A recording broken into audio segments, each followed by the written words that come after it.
Bienvenidos a este segundo episodio de Historia del Teatro Contemporáneo. Yo me llamo Alejandro Feria y en esta ocasión vamos a continuar nuestra charla con el teatro simbolista. El simbolismo surge en Francia a partir de 1885 como contraposición al naturalismo del que habíamos hablado en el video pasado. A diferencia de el simbolismo no toma elementos de la realidad que son científicamente precisos y veraces, sino que utiliza otros medios para representar sus historias. ¿Cuáles medios? Pues medios suprarracionales, como bien lo pueden ser los sueños, la espiritualidad, las creencias como los mitos y las leyendas, y la fantasía en general. Otra característica que se destaca mucho es que los personajes dentro del simbolismo no se desarrollan a partir de su psicología o a partir de sus medios o de su entorno, sino se desarrollan a partir del motivo que establece ese mundo, esa parte suprarracional que dicta las reglas de la historia. Luego, estos acontecimientos se pueden convertir en símbolos de valores universales, o bien también pueden ser antivalores, como lo hace Alfred Jarry en su obra Ubu Rey. Pero el teatro simbolista no solamente se opone al teatro naturalista, sino que también ofrece resistencia a la burguesía, a ese modo de vida utilitario, de moral egoísta, consumismo, y sobre todo ofrece resistencia a esta pérdida de la espiritualidad y a esta pérdida de la visión humanista de la vida. En este sentido, el teatro simbolista se ha de centrar en tres cosas principales. La primera es hacer visible lo invisible. La segunda es exaltar lo individual de la percepción humana. Es decir, no hay un mundo real y objetivo para todas las personas. Y la tercera sería que se permite al espectador completar la obra mediante su propia interpretación. Para adentrarnos en el contexto histórico del teatro simbolista, hay que hablar de Vsevolod Meyerhold. Meyerhold fue alumno de Stanislavski, actor y director ruso, que a su salida del Teatro de Arte de Moscú opta por una nueva manera de hacer teatro. Se va por los medios tradicionales, como por ejemplo el circo. Gracias a sus influencias como Charles Chaplin o Buster Keaton, él cree que el teatro tiene que ser divertido, por lo que opta por investigar en modos como pueden ser los juglares, como pueden ser la pantomima, la comedia del arte, la acrobacia, clown y todo este tipo de disciplinas que llevan toda la expresividad al cuerpo. No hay que olvidar que para el naturalismo la capacidad interpretativa del actor se reducía a la cara y lo que podía hacer con sus gestos. Sin embargo, para Meyerhold esto no era así, sino que todo el cuerpo formaba parte de la capacidad expresiva del intérprete. Luego de experimentar en varias provincias, Meyerhold se establece en San Petersburgo. Ahí crea su propio estudio de experimentación teatral, del que se vuelve su director para el año de 1913. Hay que recordar que las primeras formas de la biomecánica fueron inspiradas por el actor siciliano Grasso. En el año de 1925, exactamente el 25 de abril, él hace público su concepto de la biomecánica. Como todo lo nuevo, hubo mucha gente que criticó duramente esta nueva manera de trabajar. Hubo otros que mostraron su entusiasmo y su admiración. Lo que estaba claro es que a partir de este momento los paradigmas del teatro habían cambiado, ya que la biomecánica de Meyerhold le había proporcionado al actor una nueva herramienta, como puede ser generar una base de movimientos o una partitura de movimientos como base para la actuación. Una partitura de movimientos como base para la actuación. Otro gran exponente del teatro simbolista, pero en este caso de la literatura o de la dramaturgia, es Maurice Maeterlinck. Maeterlinck vivió en la ciudad de Gante, en Bélgica, y fue educado en el centro de una familia pequeño burguesa. Fue a un colegio jesuita y viajó en repetidas ocasiones a la ciudad de París para conocer a los poetas más representativos de la corriente simbolista. A pesar de que en su familia y entorno el oficio de escritor era muy mal visto porque eran gente de negocios, Maurice cultiva la observación de la naturaleza y la poesía, ya que en sus tiempos libres su padre se dedicaba a la apicultura y a la horticultura. Esto hace que esa mezcla de ideas en la cabeza de Maeterlinck coincidan mucho con el simbolismo y lo lleva a creer incluso que el simbolismo es el futuro de la poesía. Estudió y terminó con honores la carrera de Derecho, aunque nunca ejerció la abogacía, ya que dedicó su vida al 100% a la literatura. Esto lo llevó a que en el año de 1911 recibiera el Premio Nobel de Literatura. Cabe destacar dentro de su vida que en el periodo de la Segunda Guerra Mundial él está en los Estados Unidos ejerciendo como profesor. Dentro de sus obras más importantes encontramos, por ejemplo, Los ciegos, El pájaro azul, La vida de las hormigas, La intrusa, por mencionar algunos. Bueno, hagamos un apartado aquí porque vamos a hablar de dos personas que ya habíamos hablado en el video pasado. Se trata de Henrik Ibsen y August Strindberg. ¿Y qué hacen ellos aquí? Bueno, pues muy sencillo. Son dos artistas que están siempre en búsqueda del desarrollo de su trabajo. Persiguen, buscan nuevas maneras de representar. Y así como en su momento fueron la vanguardia del naturalismo, ahora en este momento, gracias a esa búsqueda, podemos ver en su trabajo una división dentro de su etapa naturalista y ahora que están integrándose a esta parte simbolista. Aunque ellos propiamente nunca lo hayan expresado así, nosotros sí podemos ver esa diferencia en su trabajo.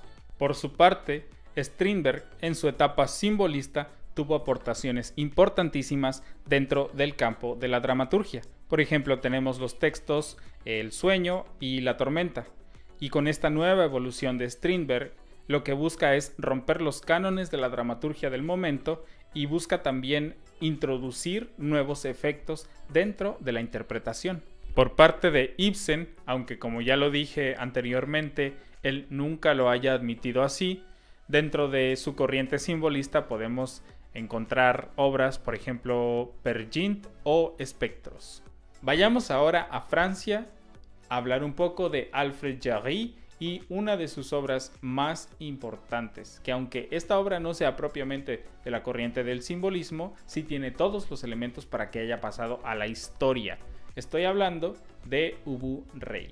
Considerado por muchos como precursor del dadaísmo y del surrealismo, nacido en Laval, Francia, fue imprescindible para el desarrollo de las vanguardias del siglo XX. Su obra Ubu Rey nace en el París de aquel entonces en el que imperaba el simbolismo y pues gracias a eso tiene todos los elementos del simbolismo que eran vigentes en esa época.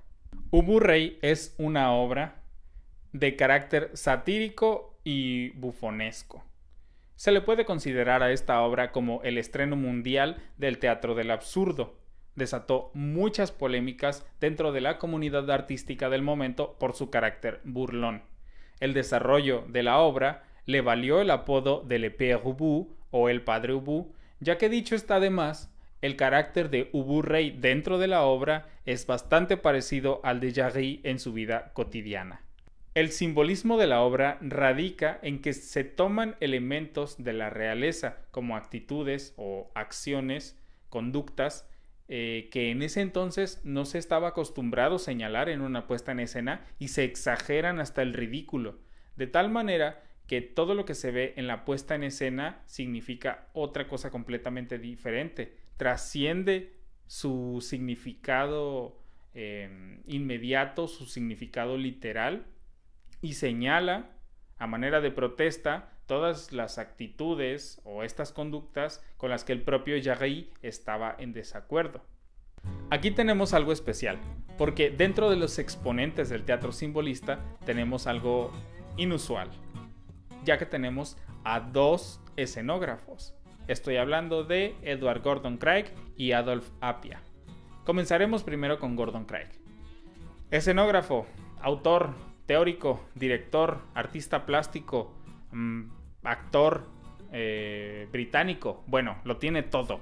Es hijo único de la actriz Ellen Terry y del arquitecto Edward Godwin. Él comenzó su carrera teatral en la compañía de Henry Irving en el Lyceum de Londres, pero trabajó en varias compañías teatrales antes de interesarse propiamente por el arte a la edad de los 25 años. Sus obras que fueron llevadas al escenario fueron muy aclamadas por la crítica, pero no tanto por el público.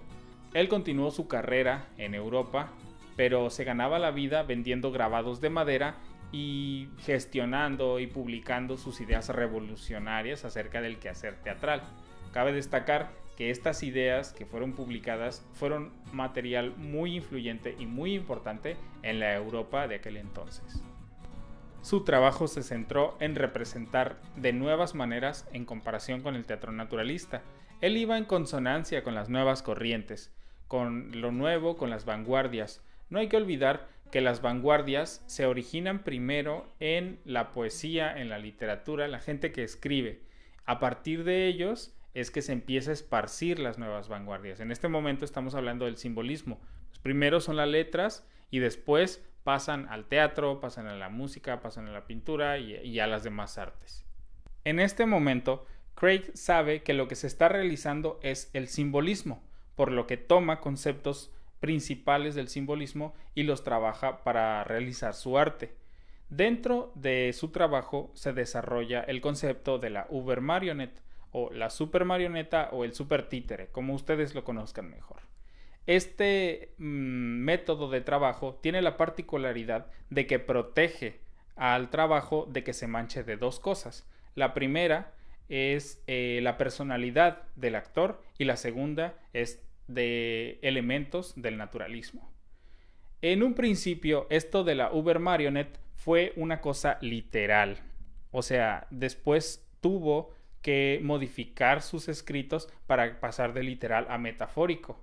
Y es que el trabajo de Gordon Craig siempre mostraba el interés por el títere, pero este interés fue más teórico que práctico.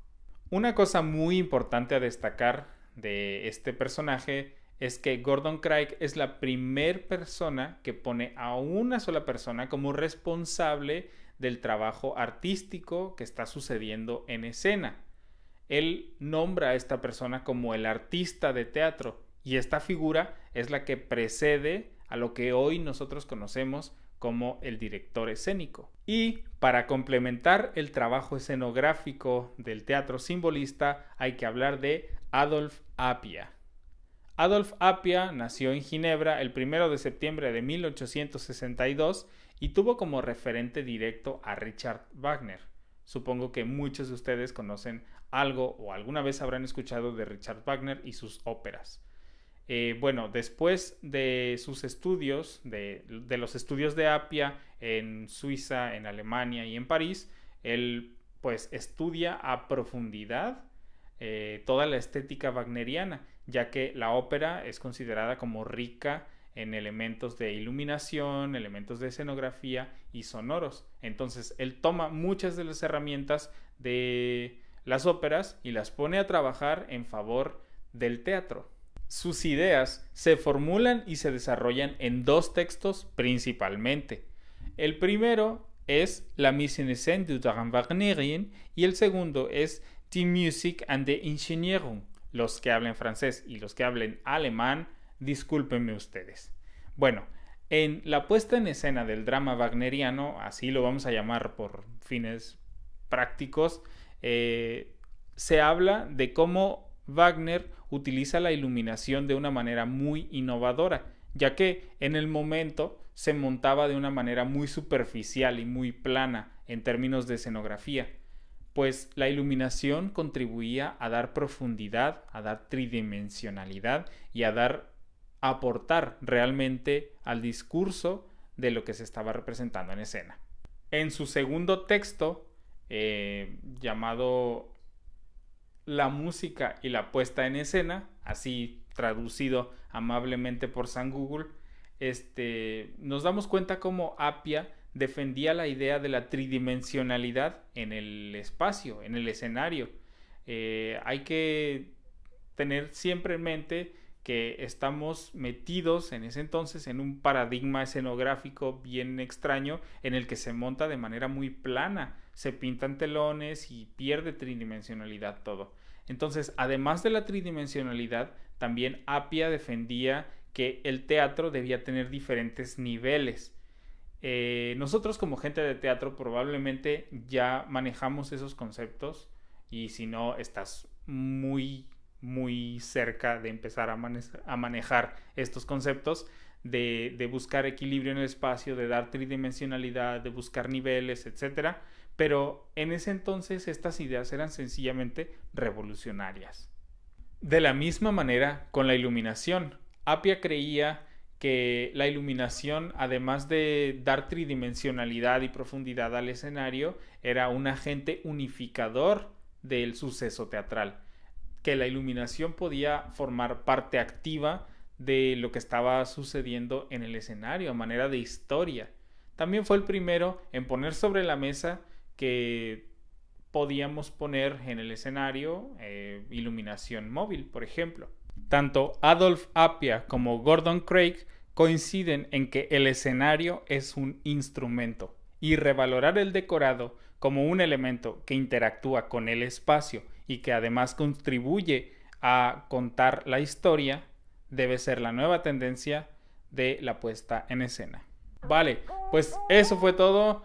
Estos autores, estos artistas, escenógrafos son las bases del teatro simbolista. Si quieres conocer algo del simbolismo, tendríamos que empezar por aquí. Pues nada, muchas gracias. Nos vemos en el siguiente video, porque todo esto se sigue desarrollando hasta llegar a la siguiente corriente, que es el expresionismo. No te lo pierdas. Bye.